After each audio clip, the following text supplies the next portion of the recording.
موجود ہیں، میں تحریک نسوان کے فاؤنڈر محترمہ شیما کرمانی صاحبہ سے درخواست کروں گی کہ وہ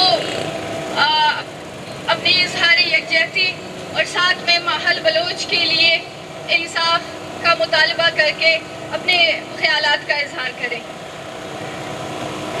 تیگوار سریگو شار بنے، تیگوار سریگو شار بنے، تی لچ بنے، تی ننگ بنے۔ دوستوں، ساتھیوں، بہنوں، بھائیوں، آج ہم آپ کے ساتھ کھڑے ہیں اپنا سر جھکا کے، کیونکہ ہمیں بہت شرم ہے کہ ہمارا اسٹیٹ، ہمارا ملک کیا حرکتیں کرنے لگا ہے۔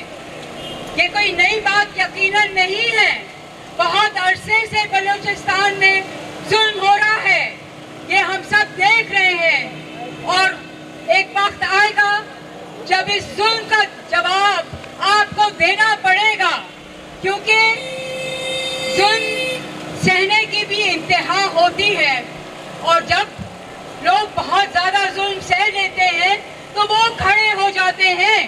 اور آپ نے، یہ میں ریاست سے کہہ رہی ہوں کہ پاکستان کی ریاست نے جو اپنی شکل دکھائی ہے بلوچستان میں، اس وقت کہ نہتی عورتوں کو پکڑ رہے ہیں، یہ اپنی نیچ اور بےہودہ اور گندی شکل دکھانے سامنے آئے ہیں۔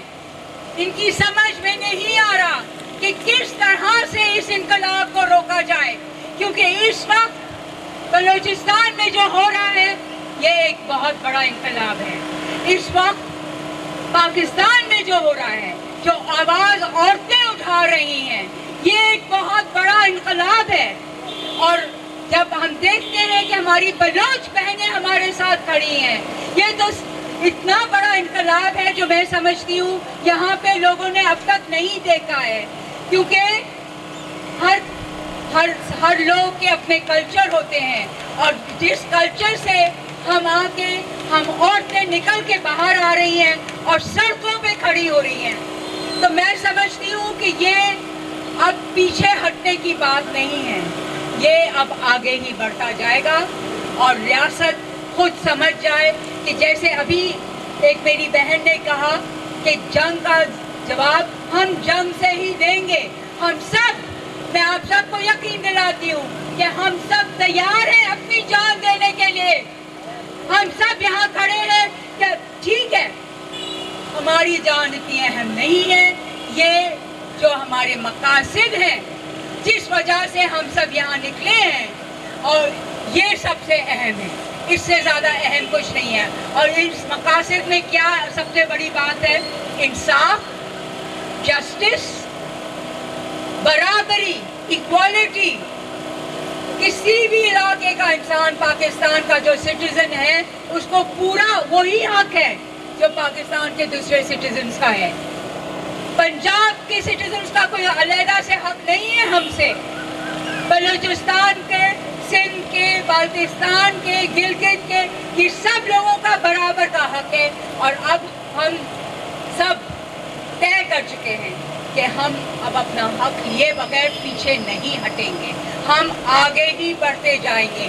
یہ ایک سیلاب ہے ان لوگوں کا جنہوں نے عہد کر لیا ہے کہ سچ کے لیے لڑیں گے، اور جب یہ ریاست دکھاتی ہے، اس قسم کی حرکتیں کرتی ہے کہ نہتی عورتوں کو گھروں سے، ایک عورت جو اپنے بستر میں لیٹی ہے، ساتھ میں اس کے بچیاں سو رہی ہیں، اس کو اٹھا کے لے جاتی ہے، تو یہ اس کا کیا مطلب ہے؟ اس کا مطلب ہے وہ خود بھی اتنے ڈرے ہوئے ہیں، وہ اتنے خوف میں ہیں، ان کی سمجھ میں نہیں آ رہا ہے کہ وہ کیا کریں۔ تو ہمیں اپنی جدوجہد جاری رکھنی ہے، ہم جاری رکھیں گے جدوجہد، کرتے نہیں وہ ہم پر ظلم۔ تاریخ نے بہت ظلم دیکھے ہیں، ہم عورتوں نے بہت ظلم دیکھے ہیں، ہم جب سے پیدا ہوتی ہیں ہم ظلم دیکھتی ہیں اپنی زندگیوں میں، ہم ظلم دیکھنے کی عادی ہیں، اور ہم ظلم کے خلاف اب آواز اٹھانے کے لیے کھڑی ہیں، اور اب ہم بیٹھیں گی نہیں, ہم چپ نہیں ہوں گی جب تک ہر عورت کو انصاف نہیں ملتا ہے, چاہے وہ بلوچ عورت ہو, چاہے وہ کرسچن عورت ہو, چاہے وہ ہندو عورت ہو, چاہے وہ احمدی عورت ہو, کہیں کی بھی ہو. کیونکہ آپ کا کانسٹیٹیوشن جو ہے وہ یہ کہتا ہے کہ سب لوگ برابر ہیں, ایکول رائٹس ہیں. تو اگر آپ اپنے کانسٹیٹیوشن کو مانتے ہیں تو دیں ہم سب کو ایکول رائٹس. مسئلہ یہ ہے کہ اسٹیٹ ہی کانسٹیٹیوشن کو نہیں مانتا. مذاق تو یہ بن گیا ہے کہ ہم کو کہا جاتا ہے کہ آپ لوگ انکانسٹیٹیوشنل حرکتیں کرتے ہیں, مگر سب سے بڑا انکانسٹیٹیوشنل حرکت تو اسٹیٹ خود کرتا ہے. اور جو ہم دیکھ رہے ہیں کہ بلوچستان میں کیے چلا جا رہا ہے, اور کیے چلا جا رہا ہے, اور کیے چلا جا رہا ہے, کب سے 70 سال ہونے کو جا رہے ہیں, شاید ہو گئے ہیں, زیادہ ہی ہو گئے ہیں, اور ہم نے آج تک انصاف نہیں دیکھا. تو میں کہتی ہوں کہ ہم سب آپ کے ساتھ ہیں, ہم بھی آپ کے ساتھ اپنی جانیں دینے تیار ہیں. میں یقین دلاتی ہوں آپ لوگوں کو کہ ہم آپ کے ساتھ ہمیشہ کھڑے رہیں گے, ہاتھ پکڑ کے کھڑے رہیں گے, آپ کے سامنے کھڑے رہیں گے. اگر گولی پڑے گی تو ہمیں پہلے پڑے گی, ہم تیار ہیں ان گولیوں کے لیے. یہ آئیں, اٹھائیں ہمیں بھی ہمارے گھروں سے, کیونکہ اس وقت میں یہاں کھڑی ہو کے کہتی ہوں کہ میں ایک بلوچ عورت ہوں. آ جاؤ, اٹھا لو مجھے, زبردستی لے جاؤ مجھے, دیکھتے ہیں. تئی لوگ بنے تئی شار بنے, تئی لوگ بنے تئی شار بنے, تئی زر بنے دریا بنے. اس جدوجہد میں ہمارا ساتھ دینے کے لیے شکریہ. یقیناً اس سماج میں سب سے زیادہ استحصال خواتین ہو رہے ہیں, خواتین کا ہو رہا ہے. لیکن یہ جو ایک جنگ ہے, اس میں نہ صرف ہماری خواتین بلکہ ہمارے مرد, ہمارے بچے, کبھی ماؤں کے بچے لاپتہ ہوتے ہیں تو کبھی بچوں کی مائیں لاپتہ ہوتی ہیں. ہمیں سمجھ نہیں آتا کہ ہم اس ریاست سے بھی کس زبان میں بات کریں, کون سی زبان میں ہم اپیلیں کریں, کون سی زبان میں ہم خود کو جو ہے اس ریاست کے شہری ہونے کا یقین دلائیں. ہماری عمریں بیت گئی سڑکوں پر یہ کہتے ہوئے کہ ہم اس ریاست کے شہری ہیں, ہم اس ملک کے آئین اور قانون کو مانتے ہیں, لیکن ہمیں لگتا ہے کہ یہ ریاست ہی ہمیں اس ملک کا شہری نہیں مانتا. اب ہمارے ساتھ ہمارے دوسرے اسپیکر ہیں محترمہ غزالہ شفیق, جن کا تعلق عورت مارچ سے ہے اور ساتھ میں چرچ سے بھی. میں ان سے درخواست کرتی ہوں کہ وہ اپنے خیالات کا اظہار کریں. ماحول بلوچ کی بازیابی ہر ایک عورت کی آواز ہے. ابھی سیمی نے بتایا کہ رشیدہ کو جب کوئٹہ سے اٹھایا گیا, 11 دن کے بعد جب وہ گھر آئی ہے تو کوئی ادارہ اس بات کے لیے جواب دہ نہیں تھا. سنگنا بنندے کہہ رہی ہیں کہ سب بیٹھ جائیں. جب مجھے ماحول بلوچ کے بارے میں پتا چلا اور میں نے میڈیا پر اس کی 2 معصوم بیٹیوں کو پلے کارڈ پکڑے ہوئے سڑک پر بیٹھے ہوئے دیکھا تو میرا دل دہل گیا کہ یہاں پر نہ ہم کرسچن محفوظ ہیں, نہ ہندو محفوظ ہے, نہ بلوچ محفوظ ہے, نہ عورت محفوظ ہے. یہ کرسچنوں کو بھی یقین دلانا پڑتا, بلوچیوں کو بھی یقین دلانا پڑتا ہے کہ ہم پاکستانی ہیں.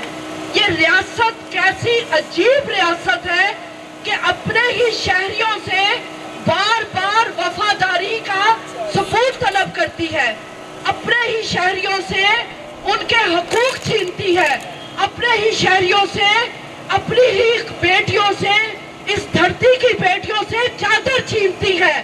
اس بیٹی کی اس دھرتی کی بیٹی سے تحفظ چھینتی ہے, اس دھرتی کی بچیوں سے ماں کو چھینتی ہے. ایسی ریاست تحفظ نہیں دیتی, ایسی ریاست یقین نہیں دلاتی. اور جب ریاست پر سے عوام کا اعتماد اٹھ جائے تو وہ پھر بغاوت پر آمادہ ہو جاتے ہیں. اور آپ نے بلوچستان میں یہی رویہ اپنا رکھا ہے کہ نہ بیٹے محفوظ ہیں، نہ بھائی محفوظ ہیں، نہ باپ محفوظ ہیں، اور اب عورتوں کو بھی آپ نے روزانہ کی بنیاد پر جبری گمشدگی کا نشانہ بنانا شروع کر دیا ہے. اور شرم نہیں آتی کہ اگر کوئی جرم کرتا ہے تو آپ دل میں اس کو اٹھائیں نا. آپ جو تقاضے ہیں احترام کے اس کو پورا کرتے ہوئے اٹھائیں نا.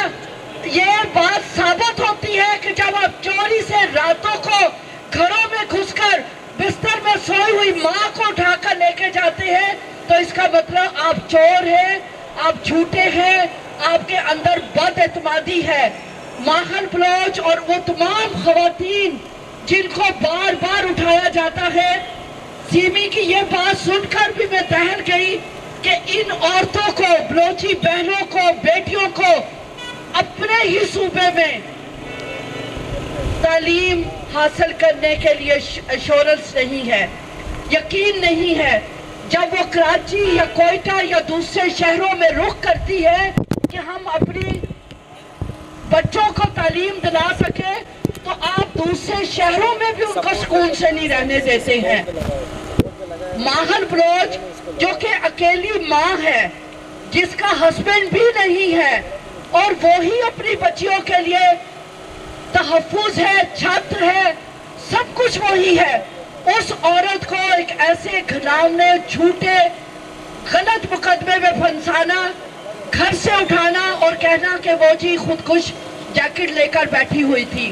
کیا ایک ماں اپنے 2 معصوم بیٹیوں کو بستر پر لٹا کر تکیے کے نیچے خودکش جیکٹ لے کر سوئی ہوئی تھی؟ خدا را سچ بولنا سیکھیے، سچ کا سامنا کرنا سیکھیے. ہم اقلیتوں میں بھی عدم تحفظ بڑھتا جا رہا ہے، بلوچوں میں بھی عدم تحفظ بڑھتا جا رہا ہے، تو پھر کیا ہوگا کہ خانہ جنگی شروع ہو جائے گی یہاں پر. آپ کیوں مجبور کر رہی ہیں بلوچ لوگوں کو؟ بلوچ کی سرزمین معدنیات سے بھری ہوئی ہے، قدرتی ذخائر سے بھری ہوئی ہے. اصل بات ہے کہ آپ نے ان کے ذخائر پر قبضہ کرنا ہے. آپ نے بلوچوں کو ان کا حق نہیں دینا، ان کے منہ سے روٹی چھیننی ہے، تعلیم چھیننی ہے، چھت چھیننی ہے. ہم عورت مارچ کی طرف سے اس کی بھرپور مذمت کرتے ہیں اور میں چرچ کی طرف سے بھی ریاست کے اس رویے کی بھرپور مذمت کرتی ہوں اور یقین دلاتی ہوں اپنی بلوچ بیٹیوں کو، بہنوں کو، ماں کو کہ ہم آپ کے ساتھ جینے اور مرنے کے لیے تیار ہیں. شکریہ.